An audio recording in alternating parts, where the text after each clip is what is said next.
ready, cameras? Benny. Oh, I was just looking at the light. You didn't have any red ball preparation coming in. That worried you at all? I mean, how were you able to make sure that you did sort of adjust so quickly? Probably hit a lot of cricket balls the last 3 days. Look, at the end of the day, you're playing cricket. It doesn't really matter what form of the game it is. I believe if you're playing 365 days of the year, it's just about being mentally fresh and coming in with a clear mind and being decisive with what you do. And my intent and purpose at training was purely just to get volume in and making sure that I'm making the right decisions, getting forward, getting back, and playing the way that I do. And that's, seeing the ball, hitting the ball, and when I'm doing that, my defence is in check. And the last couple of days, I really got my volume in, and we had an optional day yesterday, and I came down and probably hit for about 2 hours. Probably more than I've ever done in my career before a game, but I had to do that because I needed to get the volume in, and that's how I sort of switched it back on. How did the team assess the overall batting performance today and where you are in the game? Yeah, look, we're probably 2 down too many. We probably didn't assess for reverse in the first day, not after 24, 25 overs. I think the wicket's quite too paced. There was a couple of short balls bowled that were, obviously not getting up, and then the odd one was sort of taking off, but it was quite not that the bowl was slow, because it was slow off the wicket. So I think come day 3, day 4, it's probably going to get on the low side, and I think definitely that spin's going to play a role in this game for sure. There's a bit of a cat and mouse game going on there. We've been trying to take out outside the stump with Burn bowling. Can you talk us through what happened there, and do you reckon that sort of led up to you dismissal? No, not at all, because we have our plans, and I've done it before with Vern. It's more about to try and put him off his lengths, because he's such a skillful bowler. He never really misses the mark. So for me, it was about trying to adjust his length. The ball was sort of was reversing, so he was getting to come back into me a bit. So I tried to take the LB out of the equation and try and bring the keeper up. And then obviously with the keeper up, it was about making sure that my front pad's out of the down leg sort of line, leg stump line.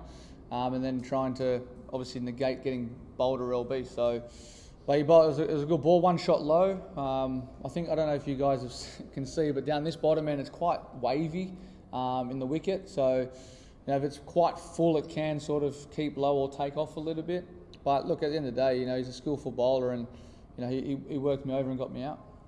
Dave, talking about Bernard Langer mixing up his length, just disrupting it. Do you think that was what Cam was trying to do?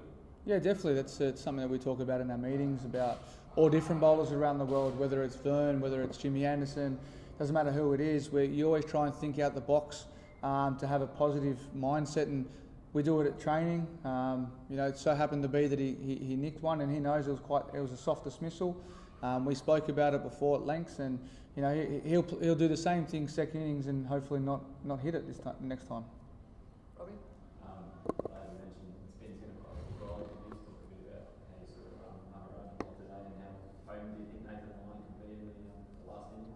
Yeah, I felt that he controlled it well from one end, especially when the ball is going reverse. And we know that, we speak to Gaz about it quite a bit. When the ball is shifting, you've always got to try and speak to the spinners to make sure they're holding the ball the right way, keeping one side dry, making sure we're shining it. And that obviously didn't affect the way that he bowled.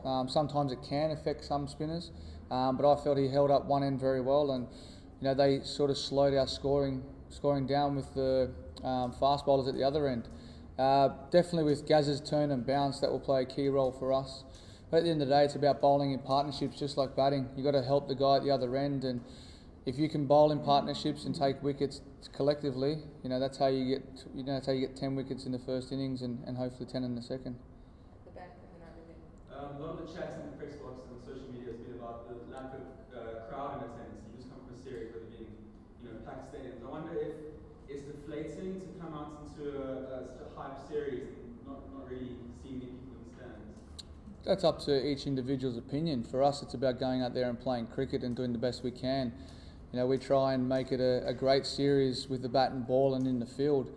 at the end of the day, you know, if people don't want to come watch, then that's up to the each individual.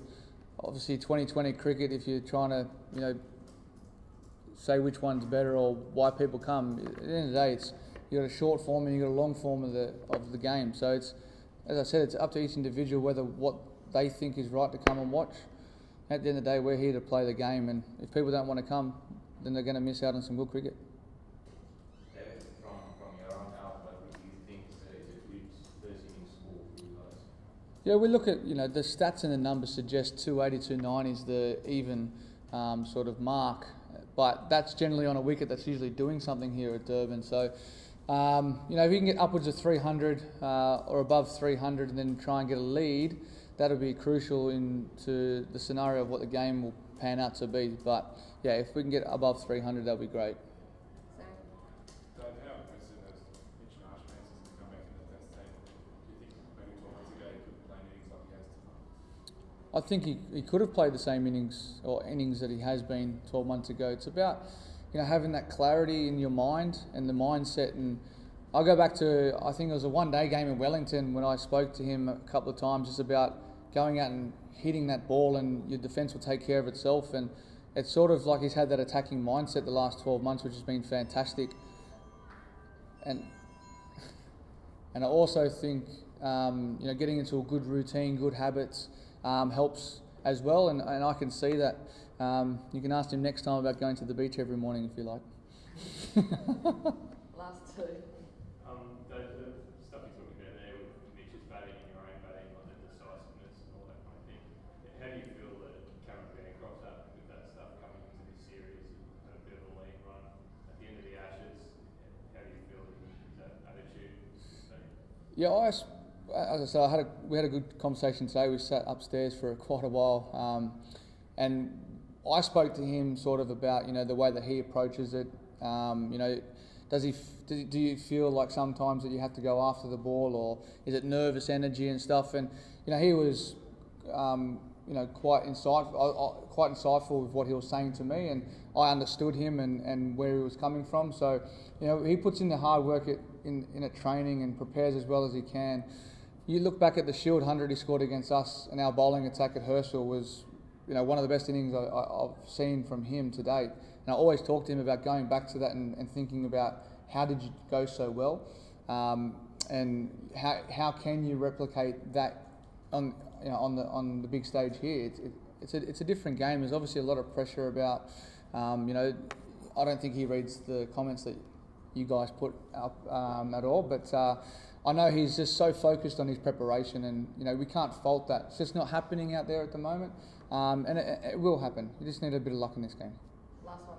Dave, just on your dismissal and, you know, being up to the stumps, if he's back and you're a bit further out of your crease, do you think you're a better chance of negotiating that ball, given the, you know, the variation?